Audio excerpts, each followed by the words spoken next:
What's up, guys? Welcome back to Huddle to Hardwood.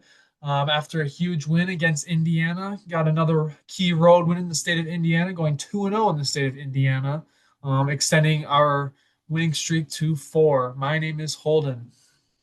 My name is Jacob, and we're gonna, excuse me. We're gonna be talking about a few different things today. First, we're gonna start off with what this means for us. We're gonna touch a little bit on the game stats. We're gonna talk about some positives, negatives, and then we are gonna be looking ahead. So to start things off, hold it. What does this win mean for us?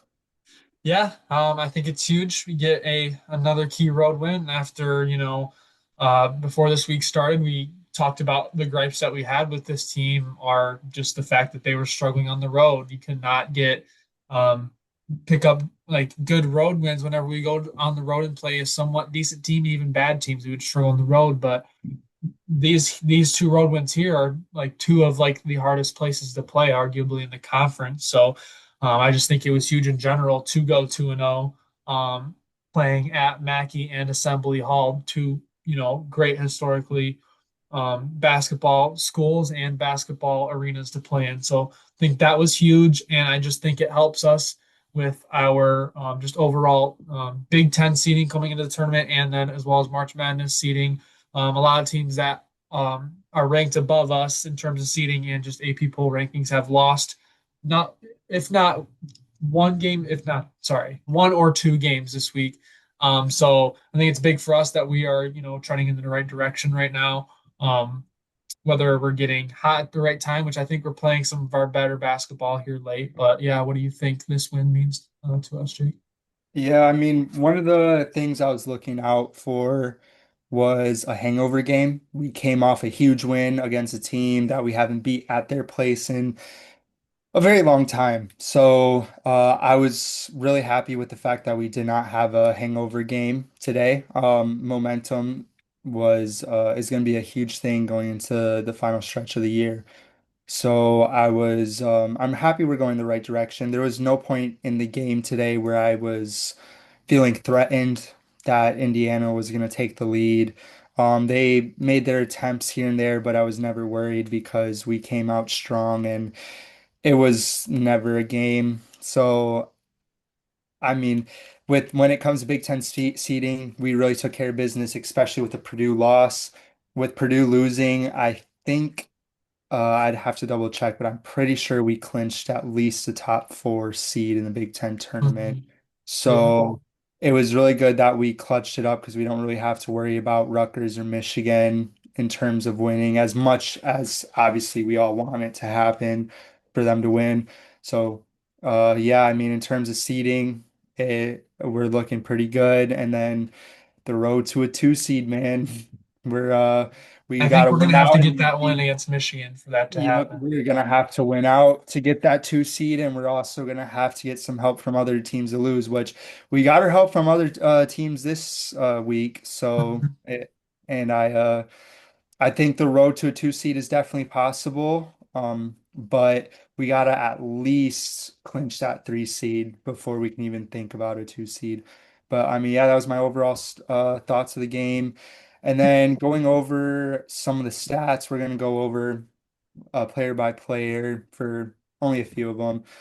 First person we're going to talk about is Jeremy Fears with 21 points, 9 assists, and 4 rebounds. How did you feel about Jeremy's performance today? Yeah, another great game. I think he played. I think he continued his good play from this entire week. I think he's been playing really well. He just from start to finish, he looked like he was aggressive, getting his shot. Also, he got a lot of assists very fast. I think we'll talk about Jax here in a second, but he was very adamant from the start of the game to get him the ball. He had a lot of really good post touches right away, got some good looks there. And then he was helping Jackson get those good looks out in the arc. But he was really assertive today. He hit a lot of jumpers. I think he had two threes, a couple middies. He had a couple nice drives to the lane, and then, but yeah, he just did a great job, just distributing, running the offense, controlling the pace. and just leading this team. I think he had another great game again today. But yeah, what is your thoughts on Jeremy Fears? I was really happy with how he played. I thought he commanded the game. He controlled the outcome of that game from the start. He controlled the time, he controlled the tempo. He did everything perfectly today. I was very happy with how he played. He shot the ball well. He made some clutch shots for us when Indiana tried to crawl back. He would had some nice mid-range shots, and he moved the ball around a lot and just going downhill, creating for others, and once again proving why he's the best point guard in the Big Ten and arguably the country. So I was really happy with how he played. And then moving on to our other leading scorer, who also had 21 points, is Jackson Kohler, and he had 13 rebounds and 2 assists to go along with the 21. So how are we feeling about that? Praise the Lord. Welcome back, Jackson Kohler. You have been dearly missed. I've been waiting and waiting for a game like this. I've been on your side these last couple of previews, just saying this is the game. We got to get him back. We got to get him back.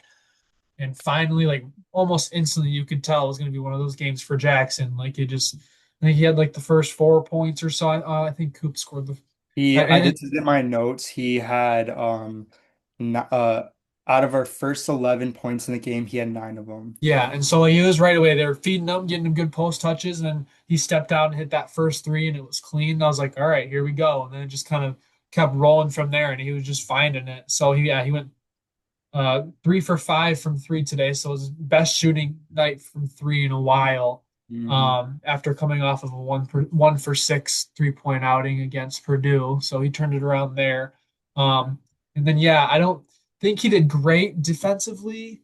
He kind of got bullied a little bit by Alexis. He was kind of controlling the paint down there, but I think he got a lot of his rebounds off the offensive glass, which we're prone to seeing from him. He created a lot of second chance opportunities for the team, and then himself, he had a lot of big rebounds. I think there was there was a stretch in the second half where we got like 3 offensive rebounds in a row. I think he had at least 2 of them, or just missed. He didn't bring it back, and he just kept on running that clock down. But yeah, anyways, it was great to have him back today. Hopefully, that's the spark that he needed to get his confidence back because we got 2 games left in the regular season. And heading into postseason play, we need our Jackson Kohler back. That's what made us dynamic to start the season.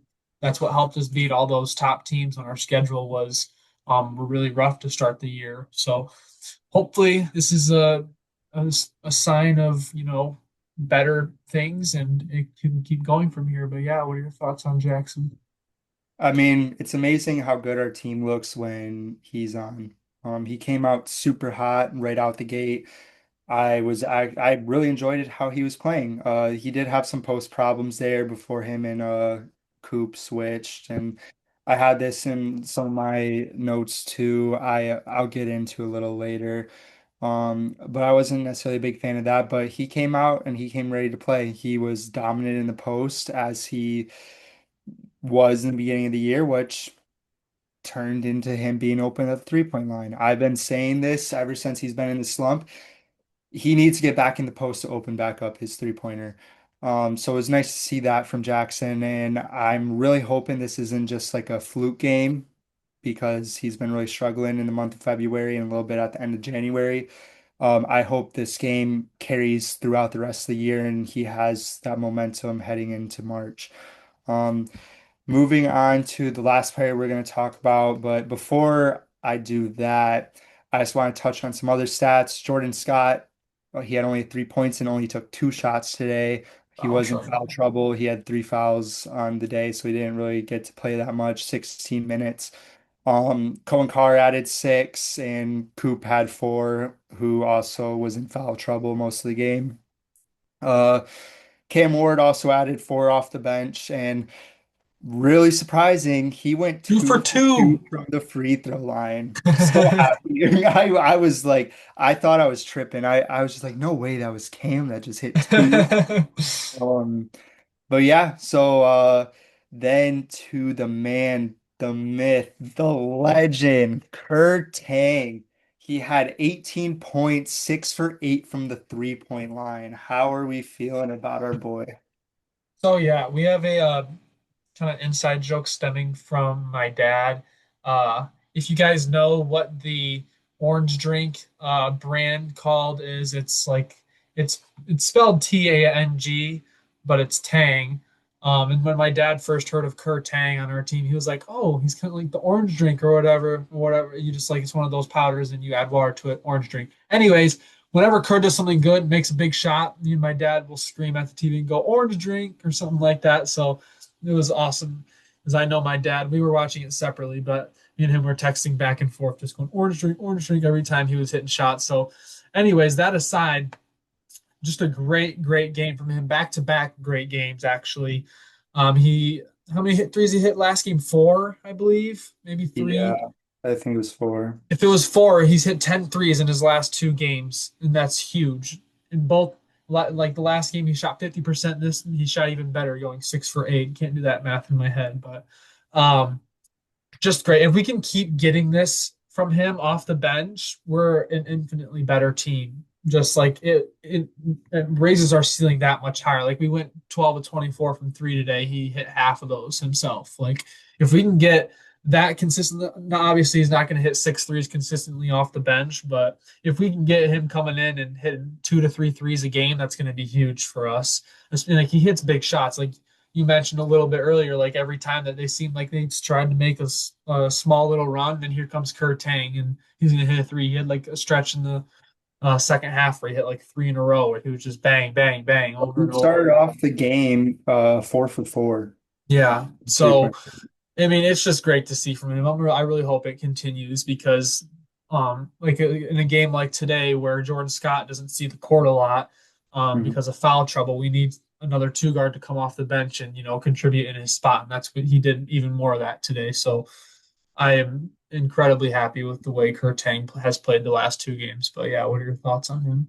Yeah, I mean, you touched on a lot of it. And I also want to mention that defensively, I thought he had a really good day as well. Because Yeah. usually his limits get limited because of his defensive issues. But today I thought he played very well defensively. There was a few possessions where he struggled with screen defense and he couldn't get around the screen. And I believe I think it was him and Cohen, or it was either Jordan and Cohen, where they both went under and Cohen didn't hedge enough. Oh, yeah. He went under it and it resulted in a Wilkerson three.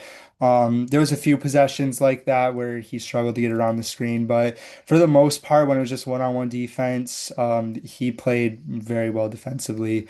And then he hit big shot after big shot after big shot, and he's hitting his stride at the right time, and I'm excited to see where this takes us. I would love to see him keep coming off the bench. I think that will continue to happen. I don't think we're going to make any changes because he's the exact spark we need coming into the game. So, Mhm. very happy with how he played. And then before we get into our positives, we're just going to touch a little bit on Indiana. Lamar Wilkerson led the way with 29 points. He shot 14 three-pointers himself. So, kind of crazy considering Michigan State shot 24 like as a team. So kind of crazy. And then Tucker DeVries had 20 points as well, and both of them played all 40 minutes. Moving on to the positives, would you like to start? Before we get into the positives, I just want to throw a couple of just like stats out there regarding the Indiana players. So, in combination of Tucker DeVries, Lamar Wilkerson, and then Sam Alexis, they scored 57 of the team's 64 points. They got no points from their bench because those three played like literally the entire game. And then only two other starters scored, and I think one of them scored four and one of them scored three. So, literally all of their offense came from those three guys today. And then when it comes to Lamar Wilkerson and Tucker DeVries, they both combined shot 26 of the team's 35 threes, and then combined shooting, they combined shot 17 of 37, so under 50% as a duo. They both put up 29 and 20 respectively, but I don't think that was just a result of bad defense. I think that was just a result of them putting up a whole lot of shots and some of them are falling. A lot of them were really tough four shots. Like DeVries and Lamar both hit like some deep, like contested threes that there weren't much we can do about it. They're just good shots, but I think for the most part they hit shots just on volume alone. But it's just interesting that it was just literally those three all game. But yeah, we don't have to go too much more into that. But I just thought I'd add more context to it. But overall, good defensive performance, I think, today. Um, so yeah, getting into our positives. I really liked what I saw from our half court offense again. I think we did a great job this game and last game. I think what like going into the preview, I said I wanted to continue that, in which I think we did.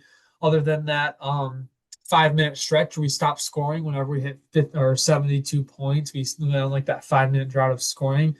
We were well on pace to hit at least 90 points this game. Like we were just hitting on all cylinders, whether it be from three or in the post or drawing fouls at the free throw line. I think we missed like two or three free throws today. We were shooting really good from the free throw line. Um, just the half court offense looks great. We're moving the ball around well. Almost had three guys hit 20 points. I don't remember the last time I saw that on this team. So a lot of guys in a lot of different areas are gelling. So I really like how that's going so far. And then I just said 3 point shooting. We shot 12 to 24 today. Another, you don't see Michigan State hitting double digit threes too often and at a high, percentage like that. So I'd love to keep seeing that. And then we talked about a little bit before with Kurtang's spark off the bench. We already talked about it. I just hope we can continue. Geez, I can't talk. Continue to keep getting that in the future. I think that'll be huge for us if we want to make a run.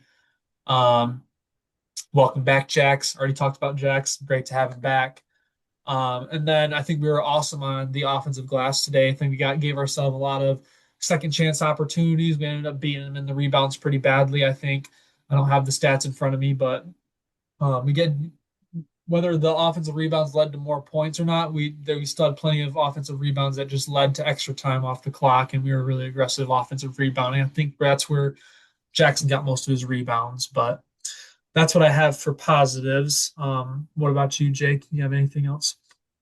Yeah, so there's a few things. In the first 8 minutes of the game, so first off, we came out on offense aggressive, and I absolutely loved it because we usually don't start out super aggressive like that. I mean, in the first 8 minutes of the game, we were shooting 3 for 4 from the 3 point line, 8 for 10 from the field. I just absolutely love that we came out and punched them right in the mouth, and there was a couple times in the first 4 minutes where we had some big to big passes. Coop was at the top, dished it to Jackson low. I absolutely loved that. Created a lot of opportunities within the offense because then they had to start guarding that. I also noticed that in the beginning of the game, we kept having Coop on DeVries and Jackson on Alexis. Hated that matchup. Absolutely hated it because Coop was getting destroyed because he couldn't guard the 3 point line, and Jackson was getting destroyed in the post. We made a switch early in the game and kind of limited that exposure because it was just a mess. But I was really happy with how we switched that. One thing I noticed too is that we had lots of subs in the first half, like first 10 minutes of the game. Yes, due to I foul trouble, probably. Yeah, I mean, some of it was foul trouble. It was like the first like 8, 10 minutes of the game, but I like it though because especially a team where we know we're better than and we are going to take care of business. With March coming around the corner, I don't mind seeing some lineups that are some new lineups to experiment with. And like there was a really interesting lineup that was out there that I'm not too sure how I feel about it, but the lineup was Jeremy, Kerr, Trey, Cam, and Cohen. So we didn't have any of our bigs in. It was a very interesting lineup. I won't necessarily consider that a positive or a negative, but I do like the fact that we're experimenting. Do you remember when It that was in the was? second half. Yeah, I will say I don't think they were necessarily subbing a lot because they wanted to experiment with stuff. I think that a lot of it was the foul trouble. In Jordan the Scott second got half, too yeah. early. Jordan but Scott got two really early. Coop picked up his third in like the first 2 minutes of the second half.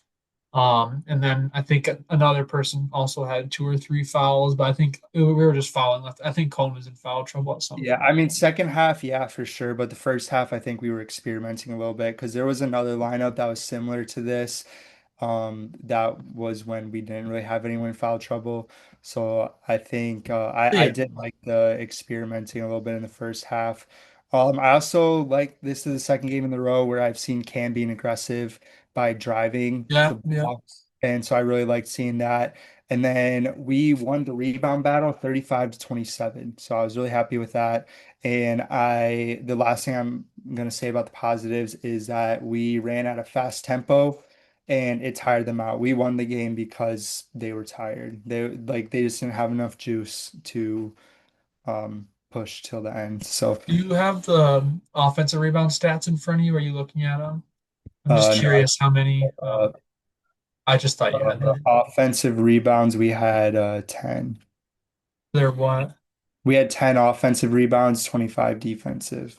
How many offensive rebounds did they have? They had 8 offensive rebounds and 19 defensive. I guess I thought it was a bigger discrepancy on the offensive glass.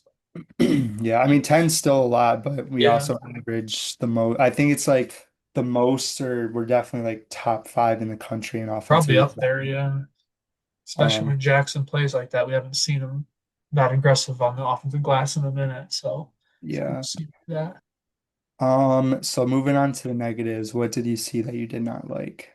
Yeah, I don't have I don't have too many negatives. I think all in all, it was a really good performance from the team as a whole. The only really thing that I have that we've already touched on a little bit is the foul trouble. I think that contributed to a lot of some of the weird lineups and just kind of not people playing as well as we thought they would. Like Coop didn't really get much shine today because he spent a lot of time on the bench with Mhm. foul trouble. I don't necessarily think he had some dumb fouls. I just think that Sam Alexis was really assertive in the post and he was like backing him down. I think Sam Alexis did more of a good job of drawing those fouls rather than Coop, making unnecessary plays. I can't remember how tic-tacky Jordan Scott's were, but we just got to be better at that. I feel like foul trouble has been a little bit of an issue for us these past couple weeks.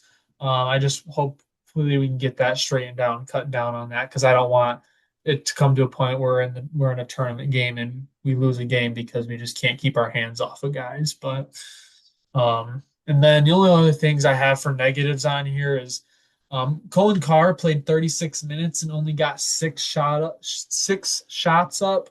And I feel like at least half of those were just missed lobs from him, from fears to him. I don't think he was like necessarily assertive and, going to create for himself. I think he missed like two threes and then, yeah, two lob attempts, I think were his like misses, and then I think he had like two layups or something like that. Oh, he added that Yeah, dunk and a free layup, throw. but I didn't really see him like be assertive and drive and look to score. And he was out there for all but 4 minutes. So I just even like he's been pretty aggressive the last stretch of games, and I like that, but he kind of slowed it down a little bit today. I would like to see a little bit more out of him today.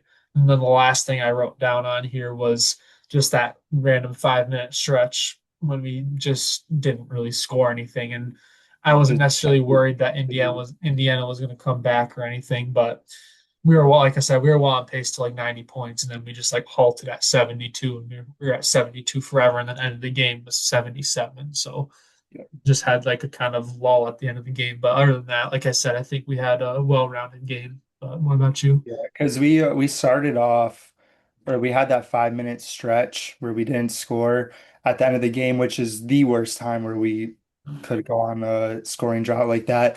And we didn't get another bucket until there was 2 minutes left to play, which against a good team, we would have lost this game easily. It's different going in a 5 minute drought, like in the beginning of the game or like beginning of the second half, but at the time we did it awful. But the other things I had, Indiana was in the bonus with 9 minutes left to go. in the first half. We were reaching too much. There was some ticky-tack fouls, but um we can't be doing that. Nine fouls and or being in the bonus and with 9 minutes to go in the game is ridiculous.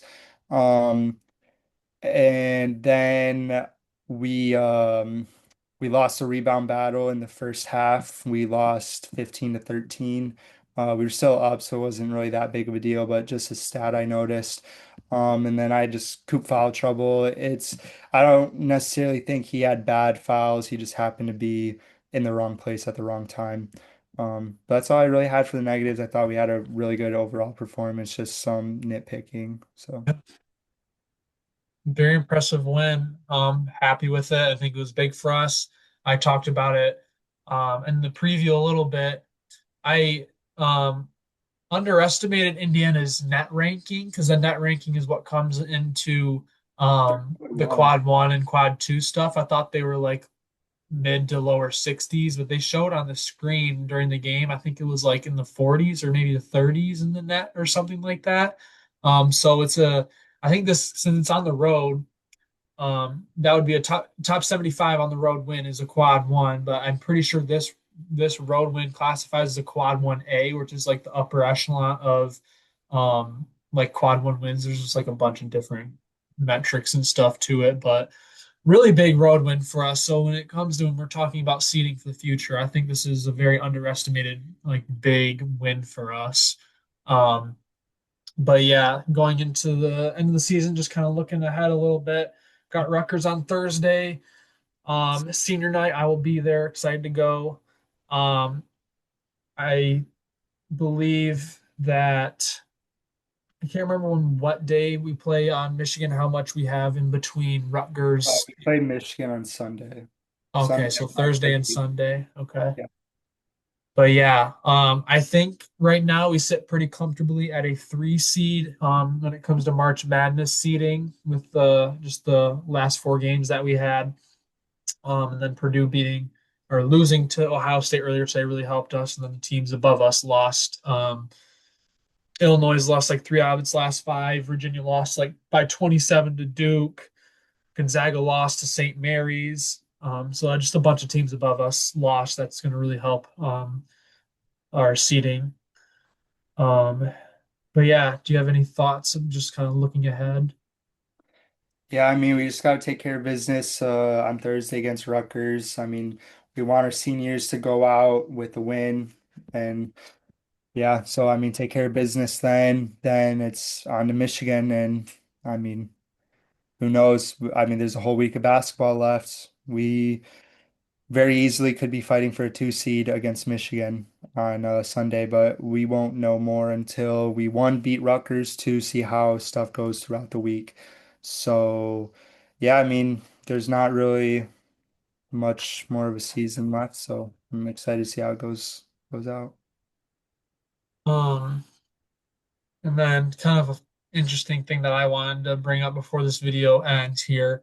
Um, so with the AP poll coming out on Monday, I just kind of wanted to just kind of gauge your predictions here or your feelings on where do you think Michigan State will be placed in the AP poll tomorrow at around noonish when it comes out. We had a big week, couple big wins, but also teams above us have dropped a handful. So where do you think you see us landing in the AP poll come tomorrow? That's a tough one because I guess I'm gonna answer it in two ways. I'm gonna answer it where like I think we should be at, and I'm answering where I think they're going to put us at. I think we should be I think we should be ranked seventh. That's where I think we should be. I think that they're gonna rank us at nine. I just they always kind of have a bias towards us and they always rank us lower than what we really should be. And I don't think they're gonna have us jump from 13 to like 7. Um, this late in the season, especially knowing how they treat the teams in front of us. Like Purdue's been talked about as some powerhouse team, and they haven't really played anyone. Gonzaga plays in the weakest conference, and then Illinois. they always have a thing for Illinois. Virginia, the ACC's always been weak, but they can't admit that they're weak because then that would weaken Duke and UNC's case for March. So there's always going to be bias against us. So I think they're going to rank us 9. I don't think they'll let us jump that high from 13, but that's just my opinion. Yeah, just based off of, I guess I'll kind of give where I think we're gonna go and then where I think we should go. I think I like, that phrasing of it. Just with teams like Virginia, Illinois, Gonzaga, and Purdue all ahead of us and all losing. I don't see us jumping Nebraska because they'll have a better overall record than us and they beat us head to head. I feel like Nebraska would probably be ranked 7, and I think I can see us getting up to about 8, but I wouldn't also be surprised if we move to the 9. I'm interested to see what they do with Purdue and Illinois though, because Purdue's lost 2 in a row, and then I'm pretty sure Illinois has lost 3 of 5 or like 3 of 6 at the minimum. They've just been dropping games left and right, and then they just never seem to move down from that 2 spot in terms of bracketology. Yeah, But I mean, it's like the bracketologists and all those guys up there. They pick a team in the beginning of February, stick with that team regardless how they do. I mean, we saw it last week with Illinois. They lost and still stayed at number 10. And I mean, they're always going to try to create like a case for them for teams like Illinois and Purdue to stay in the top 10 or whatever because they don't want to admit that they're wrong. And I think that's going to have a little bit to do with it. But it's just frustrating. I I mean, will but say, at the end of the day, it doesn't really matter because what matters is March, and March yeah, is coming. I agree with that. I'll just say if it comes out tomorrow and Purdue or Illinois are above us, I'm going to be really mad because one, I we just, beat them. We beat them both head to head, and we have 2 less losses than them. If I see them ranked above us, that's just going to be so invalid. I'm I not going to. wouldn't I wouldn't be surprised if they kept Purdue in the top 10. Like I wouldn't be surprised if they moved them to like 10 or Um, yeah, because they have like something for Purdue, man. I don't know what it is, but Purdue should not be in the top 10. They should move down to like 13, 14, or even 15. Uh, but knowing how they do things, they'll probably still be a top 10 team. But before we end the episode, I have a little trivia question for you. I thought about it during the game because I noticed Jeremy Fears got a couple early rebounds, and I mean he's been getting double doubles consistently. So it made me think, I was like, when was the last time a Michigan State player got a triple double? So my question to you, who and when was the last time a Spartan got a triple double? I'm going to say Denzel Valentine. Is that correct? That is correct. Yeah. Denzel Valentine had a triple double on November 17th, Tell me. 2015 against Purdue. no, Oh, I was going to say, I know he had a triple double against Purdue in a Big Ten against tournament championship game. number 4 Kansas. Oh, Champions Classic. I do remember Yep. that game He too. had 29, 12, and 12.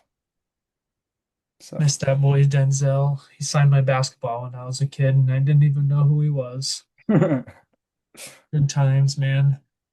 Just too bad he had that shot, that air ball on the Chicago Bulls, man. He's never the same my after gosh, man. that. But yeah, anyways, that'll do it for this video. Um, got a big win against Indiana. Excited to see what the end of the season holds for us. But yeah, we will see you guys in the next video. Go green. Go white.